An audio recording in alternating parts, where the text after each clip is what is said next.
నమస్తే, welcome to cube TV. నేను గిరిజ. ఇవాళ మనతో పాటు ప్రముఖ జ్యోతిష వాస్తు పండితులు, లలితాదేవి ఉపాసకులు బ్రహ్మశ్రీ నానాజీ పట్నాయక్ గురువుగారు ఉన్నారు. వారితో మాట్లాడి మనకున్నటువంటి ధర్మ సందేహాలను నివృత్తి చేసుకునే ప్రయత్నం చేద్దాం. గురువుగారు నమస్కారం. శ్రీమాత్రే నమః. గురుగారు, సో ఇప్పటివరకు క్రోధినామ సంవత్సరం అప్పులు ఉన్నా లేకున్నా అది ఇంకా వదిలేద్దాము. సో కొత్తగా ఎంటర్ అయిపోయాం కొత్త సంవత్సరంలోకి, కాబట్టి విశ్వవసునామ సంవత్సరంలో కొత్త అప్పులు ప్రారంభం అయిపోతాయి ఎట్లాగో. కాబట్టి సో మెయిన్గా ఉన్న మేజర్ సమస్య ఏదైనా ఉంది అని అంటే అప్పుల బాధ నుంచి బయటపడడమే. సో మరి దీనికి మనకు ఆధ్యాత్మికంగా, సో జ్యోతిష్యపరంగా ఏదైనా మార్గం ఉంటుందా? ఏదైనా మంత్రం కానీ సులువుగా అప్పులు తీర్చుకునే మార్గం ఏదైనా ఉంటే సూచిస్తారా గురువుగారు? మరి తప్పకుండా. ఫస్ట్ ఆఫ్ ఆల్ ఏంటంటే, ఎవరికైనా అసలు అప్పులు ఎందుకు జరుగుతాయి అంటే వాళ్ళ జన్మజాతకంలో బుధగ్రహం పాడవుతే అప్పులు జరుగుతాయమ్మా. బుధగ్రహం కనుక స్పాయిల్ అయిందనుకోండి, అప్పులు విపరీతంగా పెరుగుతూ ఉంటాయి. ఎందుకంటే బుద్ధికి, ఆలోచనకి, క్యాలిక్యులేషన్స్కి కారకుడు బుధుడు. బుధుడు వ్యాపారానికి కారకుడు. మిస్ క్యాలిక్యులేషన్తో అది వ్యాపారం పెడతారు. అంటే క్యాలిక్యులేషన్ మిస్ అయిందిగా, అసలు ఎంత డబ్బులు వస్తున్నాయి, నువ్వు ఎంత ఖర్చు పెడుతున్నావు అనే క్యాలిక్యులేషన్ సరిగ్గా ఎప్పుడైతే వేయలేదో నీకు ఎక్స్టర్నల్గా నీకు ఎక్కువ డబ్బులు ఖర్చు అవుతాయి. అది వ్యాపారంలో. కొంతమంది ఏం చేస్తారు, క్రెడిట్ కార్డ్స్ ఇవాళ రేపు మనకు వద్దన్నా సరే క్రెడిట్ కార్డ్ ఇచ్చేవాడు ఉన్నాడు. అవును, చక్కగా తీసుకుంటున్నాం, వెళ్తున్నాం, స్వైప్ చేసేస్తున్నాం. అసలు స్వైప్ చేసేటప్పుడు ఎంత స్వైప్ చేస్తున్నాం మనకు అర్థం కూడా కాదు, కట్టేటప్పుడు అర్థమవుతుంది. కాబట్టి ఏంటంటే అసలు మనం ఎంత ఖర్చు పెడుతున్నామో, మన శాలరీ ఎంత, లేకపోతే మనకు బిజినెస్లో వచ్చే డబ్బు ఎంత, నువ్వు ఎంత ఖర్చు పెట్టాలి అనేది ఒక లిమిట్ పెట్టుకొని ఖర్చు పెట్టినప్పుడు మనిషి అప్పుల పాలు అవ్వడు. కొంతమందికి 95% ఇదే తప్పులు చేస్తారు. 5%కి మాత్రం 5 to 10% పీపుల్ మాత్రం జెన్యూన్గానే కష్టాలు ఉంటాయి. సడన్గా హెల్త్ ఇష్యూ వచ్చింది, తప్పదు. సడన్గా కూతురు పెళ్లి చేశాడు, లేకపోతే ఇంకోటి ఏదో పిల్లల స్కూల్ ఫీజెస్ కట్టాలి, ఆ మంత్ ఏదో జాబ్ పోయింది, అదే మంత్ ఇప్పుడు స్కూల్ స్టార్ట్ అయ్యే టైం, ఈ టైంలో ఎవరికైనా జాబ్ పోయింది అనుకున్న పరిస్థితి ఏమిటి? చాలా పెద్ద మొత్తంలో కట్టాలి స్టార్టింగ్లో. కొన్ని స్కూల్స్ అయితే నేను చూసా, జస్ట్ ఎల్కేజీ ఫస్ట్ క్లాస్ స్టాండర్డ్స్లోనే 2 లక్షల చిల్లర ఉన్నాయి కొన్ని స్కూల్స్లో. వాళ్ళు ఇది అలవాటు పడి ఉంటారు, ఫిక్స్ అయి ఉంటారు ముందుగానే, అప్పు తీసుకొచ్చి కడతాడు పిల్లల భవిష్యత్తు బాగుండాలని. అప్పుడు పరిస్థితి ఏమిటి? అందుకే శాస్త్రం ఏం చెప్తుందంటే, ఒక గృహస్థు బ్యాచులర్గా ఉంటే వేరే విషయం, ఒక గృహస్థు సంవత్సరం సరిపోయేంత డబ్బులు పెట్టుకోవాలట. అంటే ఉదాహరణకి నీకు ఒక 50,000 ఖర్చు అవుతుంది ప్రతి నెల అనుకుందాం, నీ లైఫ్ అంటే రెంట్, రేషన్ అన్నీ కలిపి. నువ్వు ఖచ్చితంగా 6 లక్షల రూపాయలు బ్యాంకులో పెట్టుకొని ఉండాలి. ఓకే. అంటే 1 ఇయర్లో నీకు ఏదైనా కావచ్చు. ఒక 1 ఇయర్ ఒక్కోసారి నీకు జాబ్ రాకపోవచ్చు, హెల్త్ ఇష్యూ రావచ్చు.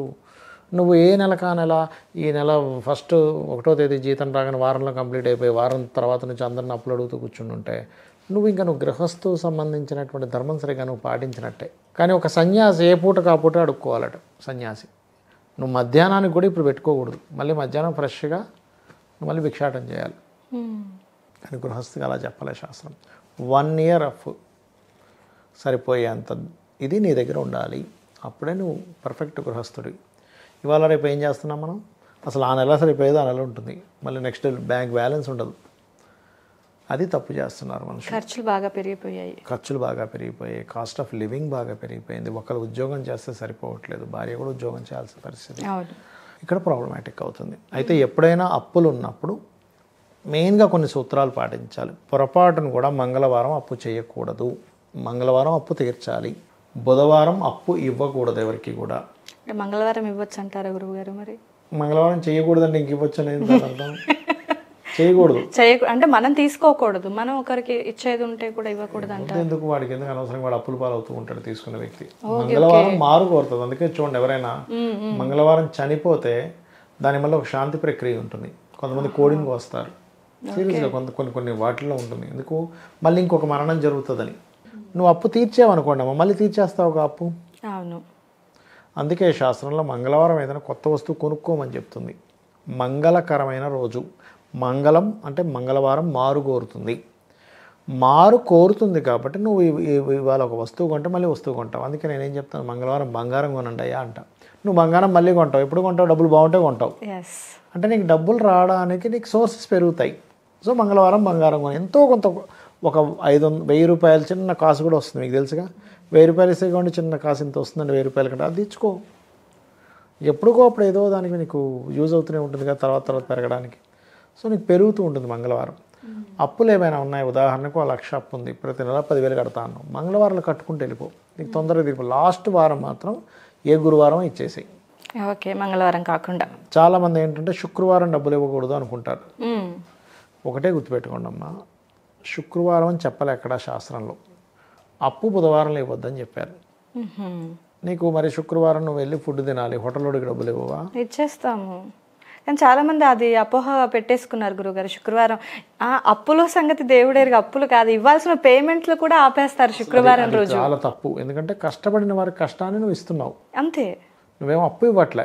బుధవారం ఒక్కరోజు అప్పు ఇవ్వద్దు, మంగళవారం అప్పు చేయొద్దు అని చెప్పింది శాస్త్రం. బుధవారం అప్పు రూపంలో ఇవ్వకు. వాడికి ఏదైనా ఇప్పుడు ఒక వ్యక్తికి శాలరీ ఇవ్వాలి, ఇచ్చేసాయి. శుక్రవారం కాదు, బుధవారం కాదు, ఎప్పుడైనా ఇచ్చేయమని చెప్పింది శాస్త్రం. ఉంచుకోకూడదు వాడిది, ఈ నెపంతో నువ్వు ఉంచుకోకూడదు. ఓకే ఓకే, రేపు ఇస్తానులే, ఎల్లుండి ఇస్తాలే, ఎందుకంటే నీకు అదొక దోషం కింద చెప్పింది. అప్పు రూపంలో అంటే నువ్వు ఆపొచ్చు, ఇవాళ రాదు రావి రేపు ఇస్తాను. ఎందుకంటే కష్టపడిన వ్యక్తికి అదే నా శాలరీ ఇస్తే నాకు ఈరోజు, ఎందుకంటే ఒక శాలరీ బేస్లో ఉండే వ్యక్తి, అదిగా ఇంకా చిన్న శాలరీస్ తీసుకునే వాళ్ళకి ఆ ఒక్క రోజు కూడా ఒక్కొక్కసారి మా కొన్ని ఇళ్లలో బియ్యం కూడా ఉండదు తెలుసా కొంతమందికి. ఈ రోజు వచ్చే డబ్బులతోనే బియ్యం తెచ్చుకుందామని చూసే వ్యక్తులు ఉంటారు కొంతమంది. ఈరోజు వచ్చే వ్యక్తి డబ్బులతోనే కూరగాయలు తెస్తానులే అని మాట ఇచ్చే వ్యక్తి ఉంటాడు కొంతమంది. అంటే అంత ఇది కూడా ఉంటారు కొంతమంది, నేను కాదని. ఎందుకంటే నేను చూస్తుంటా కదా, 10,000 శాలరీస్ చేసేవాళ్ళు చాలామందిని చూశాను నేను. Okay, 7,000 salary. ఏంటమ్మా మీరు, ఒక ఆవిడని చూశారు, ఏం చేస్తారమ్మా అంటే పలానా దగ్గర జాబ్ చేస్తారు, ఎంత అంటే 8,000 శాలరీ. మరి మీరు ట్రాన్స్పోర్టేషన్ అంటే సార్ నాకు 3,000 రూపాయలు బస్సుకే పోతాయి సార్, ఎన్ని డబ్బులు మిగులుతాయి? 8,000లో 3,000 5,000. ఎందుకు ఇంత 5,000 ఎందుకు చేస్తున్నారు మీరు అంటే, ఏం చేయాలి సార్, ఏదో కూరగాయలకు వస్తాయి కదా ఇంట్లో, ఏదో దానికి వస్తుంది కదా నేను చేస్తే, లేకపోతే 5,000 మా ఆయనకి బడ్డన్ అవుతుంది, ఆయనకేమో 20,000 శాలరీ సరిపోదు మా కుటుంబానికి, ఒక 5,000 యాడ్ అయితే బాగుంటుంది కదా. మరి అలాంటి అమ్మాయికి, అలాంటి ఆవిడికి నువ్వు రేపిస్తాను శాలరీ అంటే ఆ 5,000తో కూడా ఆమెకి ఏదో పని ఉంటుంది ఇంట్లో. అట్లాంటి పిచ్చి పిచ్చి పనులు చేయకూడదు శాస్త్రాన్ని అడ్డం పెట్టుకొని. అది కూడా తెలిసి కాదు గురువుగారు, తెలియకుండా చేసే ఇది అన్నమాట. తెలిసి కూడా కొంతమంది చేస్తారు. ఆ కష్టాన్ని ఇవ్వడానికి నీకు లక్షవారాలు, గురువారాలు, శుక్రవారాలు, బుధవారాలు ఏంటి అసలు? తన డబ్బు తనకి ఇవ్వడానికి అసలు రోజుతో సంబంధం లేదు. కష్టపడిన వాడికి ఏ రోజునే ఇవ్వచ్చని చెప్పింది శాస్త్రము. అయితే ఓం అపర్ణాయ నమః అనే మంత్రం మీకు ఏ సంవత్సరం మారినా ఈ మంత్రం మీకు అప్పులు తగ్గిస్తుంది. ఓం ధర్మాధ్యక్ష ధనాధ్యక్ష ధనధాన్య వివర్ధనియే నమః అండ్ ఓం అపర్ణాయే నమః. ఈ 2 నామాలు చేస్తే ఫైనాన్షియల్ గ్రోత్ పెరుగుతుంది, అప్పు తగ్గుతుంది. అంటే ఇది ఎప్పుడు చేయాలి, ఎలా చేయాలి? రోజు ఉదయం పొద్దున పూట చేసుకోండి. స్నానం అయిన తర్వాత మీరు నిత్య పూజ చేసుకుంటారుగా, పంచోపచారాలు రకరకాల, ఒక్కొక్కరు ఒక్కో రకంగా చేసిన తర్వాత కూర్చొని అక్కడే కూర్చొని చక్కగా ఒక అరగంట సేపు 40 నిమిషాలు జపం చేయండి. కొంతమందికి టైం సరిపోదు, ఈవినింగ్ ఆఫీస్ నుంచి వచ్చిన తర్వాత కూర్చొని చేసుకోవచ్చు పూజ గదిలో. బట్ ఒక టైం పెట్టుకోండి ఖచ్చితంగా. ఒకే సమయంలో కనుక మీరు చేస్తే, మీరు జపం చేసినప్పుడు దేవత వస్తుంది అక్కడికి, గుర్తుపెట్టుకోండి. మీరు ఎంత భక్తిగా శ్రద్ధగా చేస్తున్నారో మీ భక్తికి మెచ్చి తను ఒక రూట్ చూపిస్తుంది మీకు. అంటే అప్పు తీరుతుంది, అపర్ణాయ నమః చేయగానే పైనుంచి ఒక మూట కింద పడ్డం, కనకదార వర్షం, ఆ డబ్బులు తీసుకొని అప్పులు తీర్చేయడం ఉండదు. మీకు ఒక సోర్స్ ఆఫ్ ఇన్కమ్ పెరుగుతుంది. అప్పు తీర్చాలంటే అట్లాగారే ఎవరో పెద్ద మనిషి కలుస్తాడు, ఎందుకు నువ్వు చీటీ కట్టేయచ్చు అంటాడు, చీటీ వేసేసి డబ్బులు కట్టేస్తాడు. అట్లా సోర్స్ అనేది కనిపిస్తుంది. Okay okay. ఎన్నిసార్లు జపం చేయాలి అనేది? 40 మినిట్స్ అమ్మ. ఎందుకంటే సంఖ్య ఎందుకు లెక్క పెట్టుకోకూడదు అని చెప్తానంటే, మీ మైండ్ అంతా సంఖ్య మీద ఉంటుంది. 1 అయింది 2 3 మీరు లెక్క పెట్టుకుంటూ కూర్చున్నారు, మంత్రం ఎక్కడ పోయింది? ఇది జరుగుతుంది గురువుగారు, ఎందుకంటే జపం చేసేటప్పుడు ఎక్కువైందా తక్కువైందా అనే ఆలోచన కూడా అనిపిస్తూ ఉంటుంది. సో కాబట్టి టైం పెట్టుకుంటే సరిపోతుంది, లెక్కతో సంబంధం లేదు.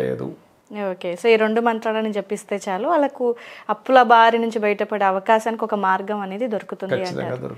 సో ఇది చాలా మందికి ఉన్న సమస్య గురువుగారు. సో అందుకే నేను ఇప్పుడు ఈ క్వశ్చన్ అడగాల్సి వచ్చింది.